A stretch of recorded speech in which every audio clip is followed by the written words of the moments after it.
It was still dark outside when Emma woke to the soft cries of her baby, Lily.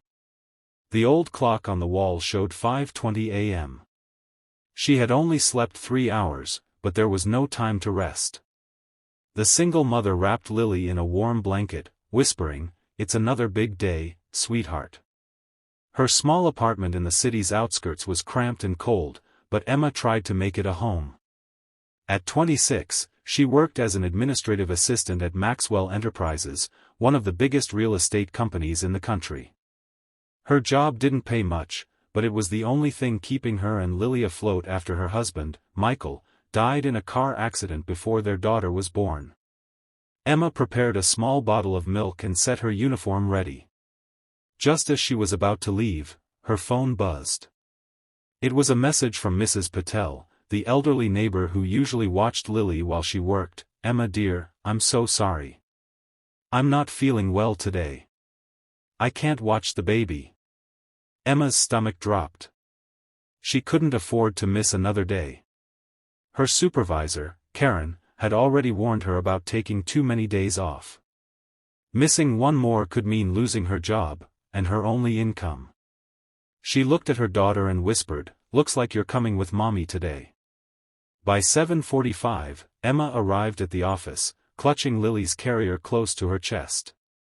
She tried to sneak in quietly, hoping no one would notice. But within an hour, the gentle sound of baby coos drew attention. Heads turned.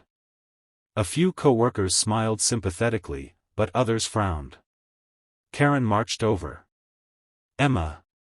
What is this?" I'm sorry, Karen. My babysitter canceled last minute. I didn't know what else to do. I promise she'll be quiet."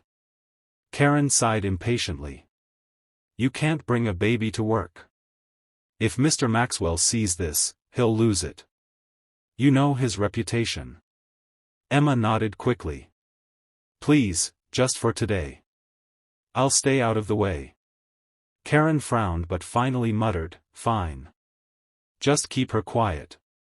For the next few hours, Emma typed, filed papers, and answered calls while rocking Lily's carrier with her foot. Everything was going fine, until Lily started crying. At that exact moment, the elevator door opened. The office fell silent. Everyone's eyes widened. Richard Maxwell himself had stepped out. He was tall, dressed in a dark tailored suit, his face calm yet intimidating. The millionaire owner of the company rarely visited the lower floors. His presence sent a ripple of tension through the office. And then, Lily cried louder. Emma's heart stopped. She stood up quickly, whispering, "Shoo, please, baby." But it was too late. Maxwell's sharp eyes scanned the room and landed on her. The crying baby in her arms made her stand out like a beacon. He started walking toward her. The entire office watched in dread. Emma's face turned pale. She was sure this was it, she was going to be fired. When he stopped in front of her desk, his deep voice broke the silence. "Is that your child?" Emma swallowed hard. "Why yes, sir.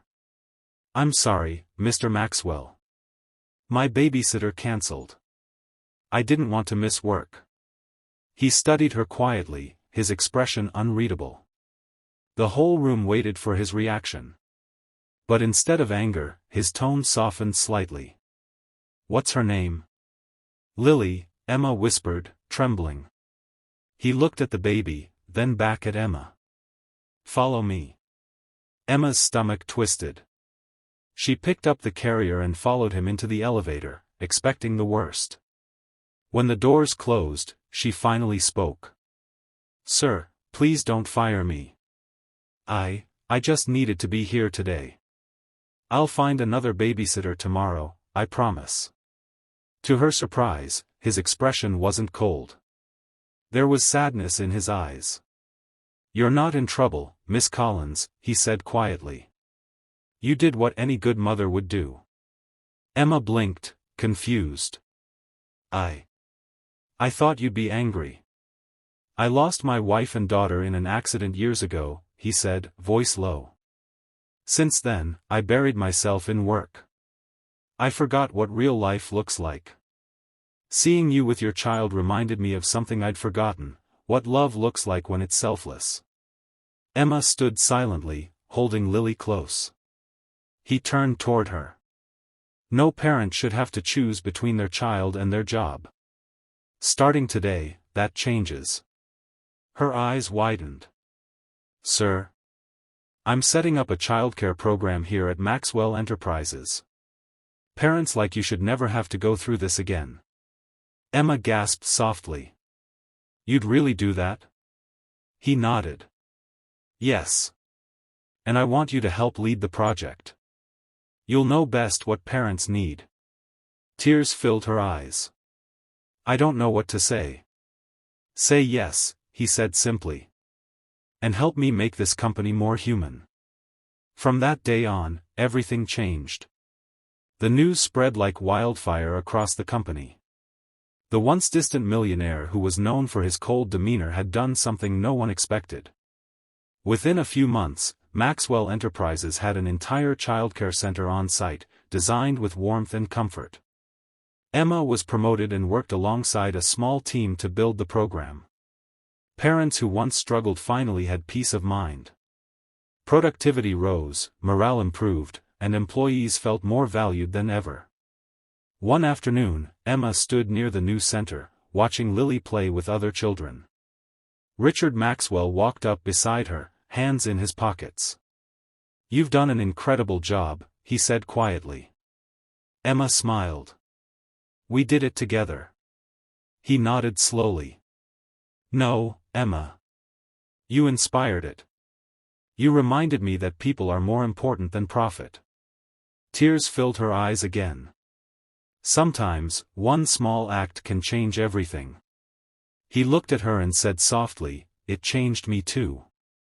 A few months later, a journalist wrote an article titled, The Millionaire Who Found His Heart, thanks to a humble employee and her baby.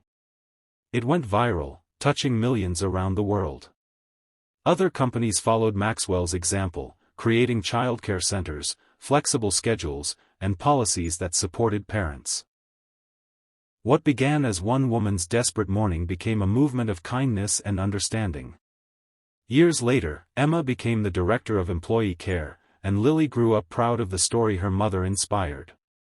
Every morning, when Emma dropped Lily off at the Maxwell Family Center before heading to her office, she smiled, remembering that the hardest day of her life had led to something beautiful. Because sometimes, it takes one humble employee, one innocent baby, and one moment of compassion to remind the world what humanity truly means. And what the millionaire did that day, choosing empathy over ego, left everyone speechless.